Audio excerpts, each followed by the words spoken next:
Starry River, Chapter 34. For a long moment, the toad and the boy stared at each other with silent understanding. Then the toad gave a painful groan and clutched its bulging belly once again. The strange green glow grew brighter. Rindy looked at it with pity. All fear and disgust was gone. "Try the wine," Rindy urged, holding the jug with both hands. "Can't hurt." The toad hesitated, but finally took the wine, its large hands almost covering the jar entirely.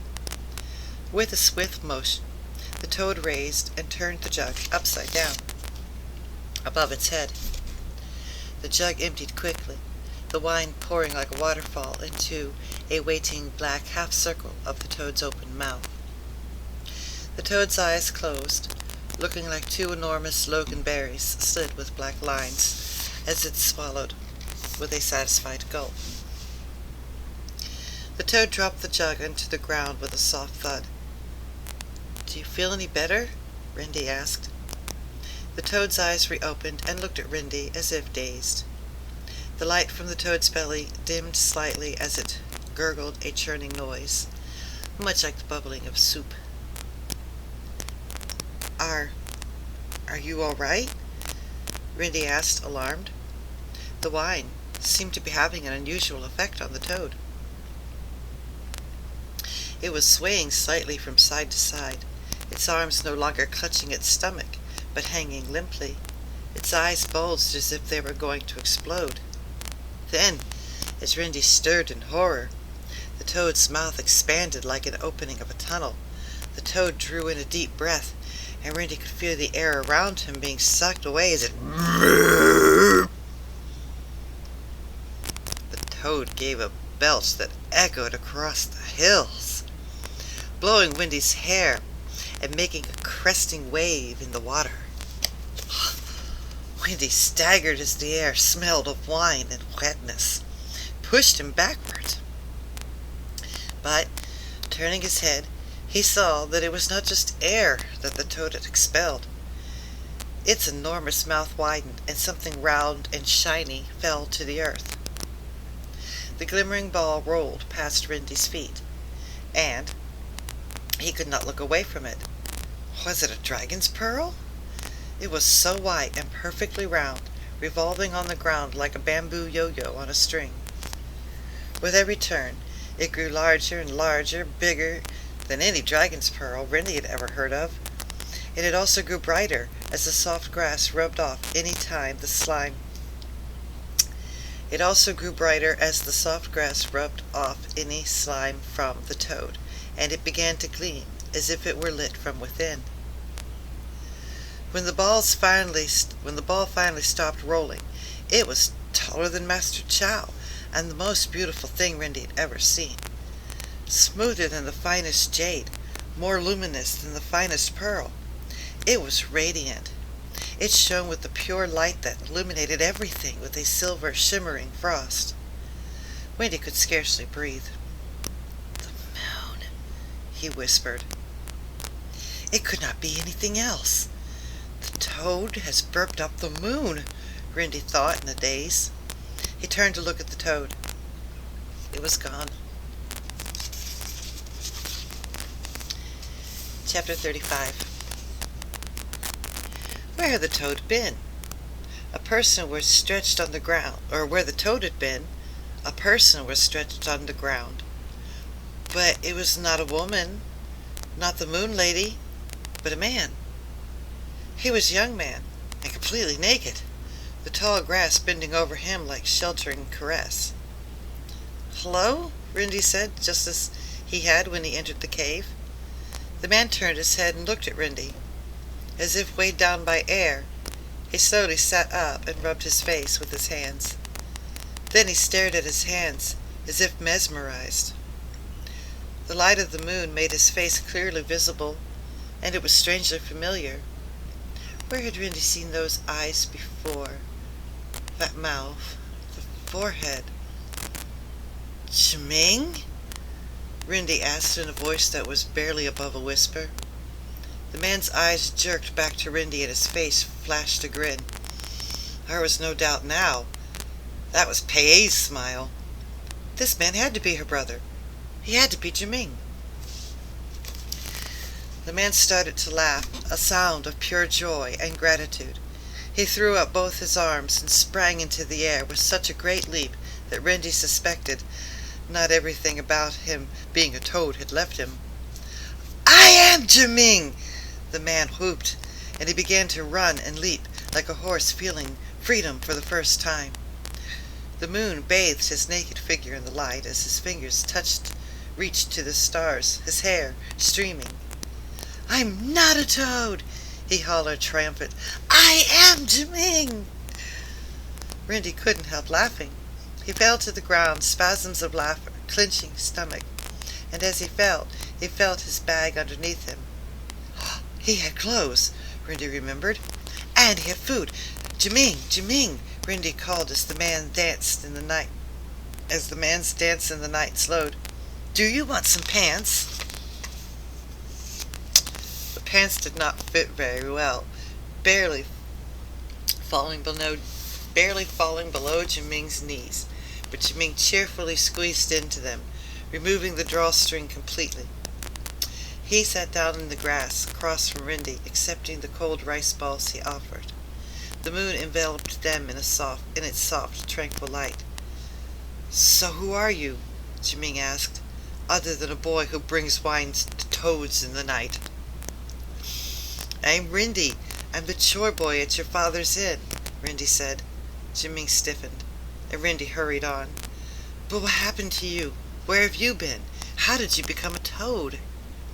Jiming stared out at the lake in front of him. It seems a dream now. The story of Jiming's transformation. My father and I had had an argument. It was a very bad one, the worst we ever had. We said terrible things to each other, and when I slammed the door behind me, I vowed never to return. I was so angry that I did not realize for some time that I had been stomping across the stone pancake, going further than I'd ever gone before. When I did realize it, I didn't care. I wanted to get lost.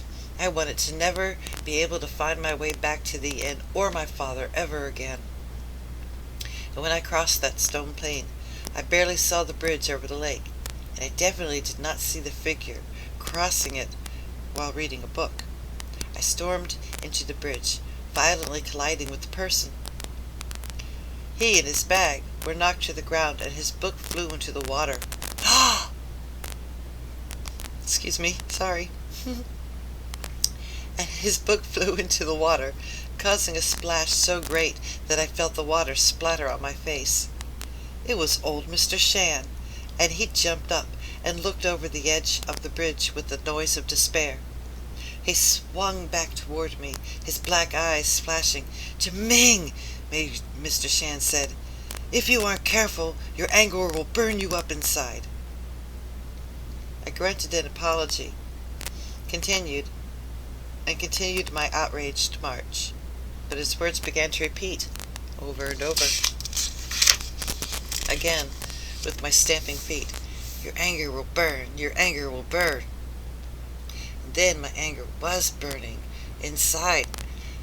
I felt as if there were fires inside me, flaming and smoldering. The bridge ended, and I went to the edge of the lake. The water was so still and black that it melted into the sky, and there were twin moons in the darkness. One moon was like a white jade plate floating in front of me. However, the burning was becoming unbearable. I did not gaze long. Instead, I kneeled down and began to drink. I drank and drank, trying to extinguish the fire I felt inside. I watched the reflection of the moon siphon away as I gulped and swallowed. And then, all of a sudden, without any warning, I felt as if I was going to burst. I fell back, bloated and swollen, and threw off my clothes, which were choking me. As I struggled with my pants, I was horrified to see that my feet had puffed out and were webbed.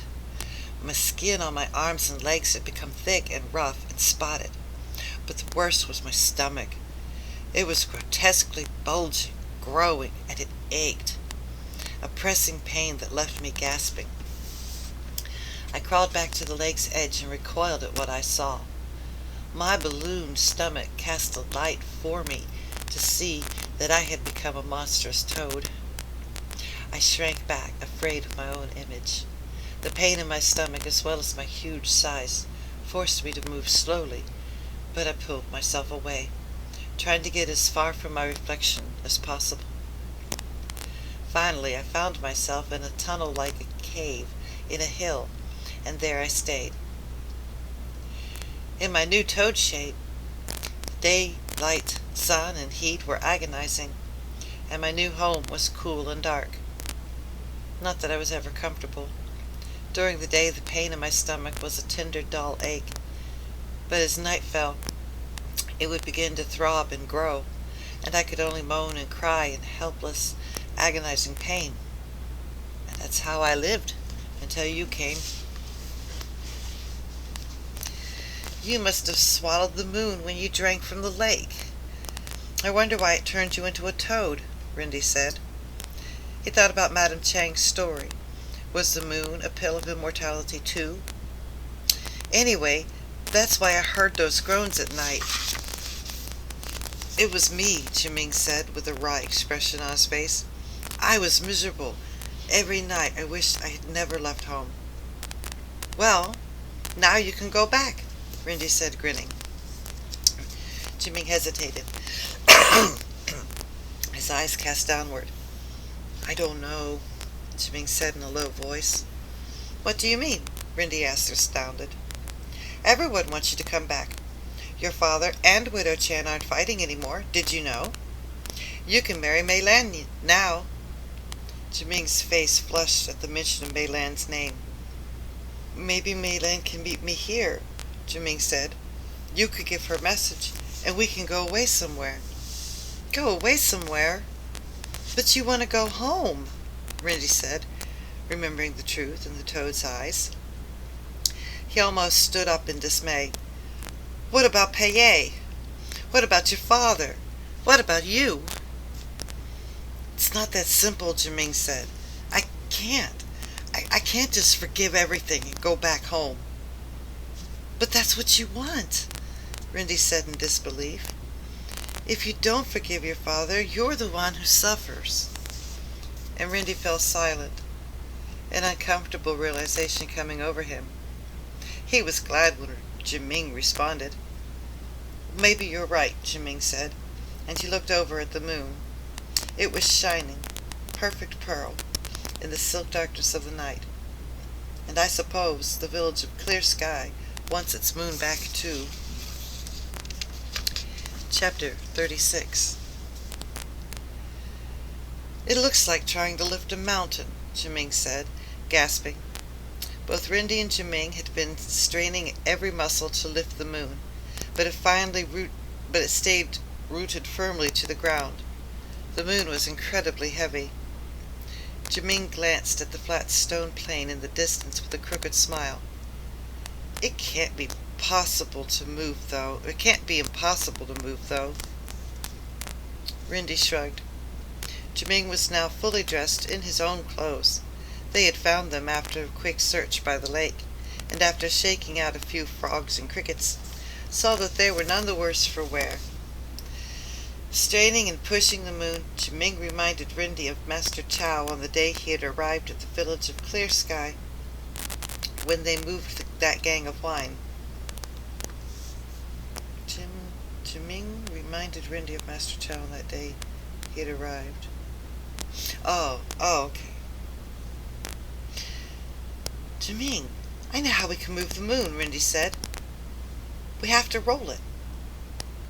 And Rindy was right. The moon could not be lifted, but it could be rolled. It was not easily rolled, however. The smooth surface was slippery, and the weight of it made it difficult to push. For all of its round symmetry, rolling the moon was a slow procedure. Inch by inch, Rindy and Jiming rolled the moon to the bridge. When they were halfway across the bridge, they heard faint calls from the stone plain.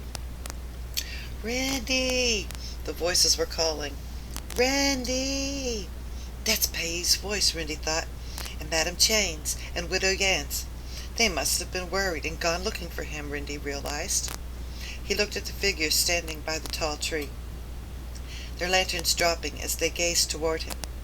The moon cast a pure light, and Randy, perhaps for the first time, saw them clearly. There was Master Chow, full of pride, yet good-hearted, and Pei, fearless, yet vulnerable. And where Widow Chan and Mei Lan, weighed down by worries, but unbroken. And Madam Chan and Mr. Shan, staring with soft expressions of homecoming. Their kindness and caring seemed to reach for him, and the moon began to roll as if pulled by a silver ribbon. Suddenly, there was a sickening crack, and the waiting faces changed to expressions of horror. "The bridge!" Jiming gasped. "It's not strong enough for the moon! The bridge is breaking!" Creak, creak. Rindy and Jiming, their hands on the moon, stood frozen. Crack! The bridge gave a slow, stomach-churning groan, and Pei screamed. "Mr. Shan!" Madam Chang said. It was not a statement or a question. It was an order. The walking stick clattered to the ground, and with long strides moving faster than Randy had ever, or could even have imagined, Mr. Shan flew toward them. From his pocket, the three-legged toad gave a miraculous jump and was quickly scooped up by Madam Chang, and then Mr. Shan leaped into the lake. The groaning of the bridge stopped. "Go ahead, Randy," Mr. Shan's voice said from below him. Was Mr. Shan under the bridge? "What?" Randy said. "He's holding up the bridge!" Pei shouted from the lake's edge. She raised both of her arms in the air, imitating Mr. Shan's posture. Beside her, Master Chow beckoned madly. "Hurry up!" Rindy and Jiming pushed with renewed effort. The moon rolled faster, as if it were being drawn into the waiting figures. Randy could hear Pai's excited babble before the moon had even reached the end of the bridge. "We thought those men might have come back to kidnap you," she was saying. "I saw the snail shells, and I thought maybe you left them as a trail for us, so we followed it. Who's that with you? How did you find the moon? Why did you—" The moon rolled into the grass, and Jiming took a step out from behind it. "Jiming!" Pei shrieked. Figures flew like swooping birds, as all, even Mei Lan, who forgot about maidenly modesty in her joy, rushed to hug and squeeze and cry over Jiming. Rindy grinned, but stood back. And perhaps that is why he was the only one who heard the loud splash in the water. When Rindy turned to look, he saw Mr. Shan bursting through the lake's surface, drops of silver water flung into the air like thrown stars. Mr. Shan raised his hands overhead in a triumphant gesture, and Rindy saw that he was holding a large book dripping with water. "I found it!" Mr. Shan said. Stopping point. To be continued.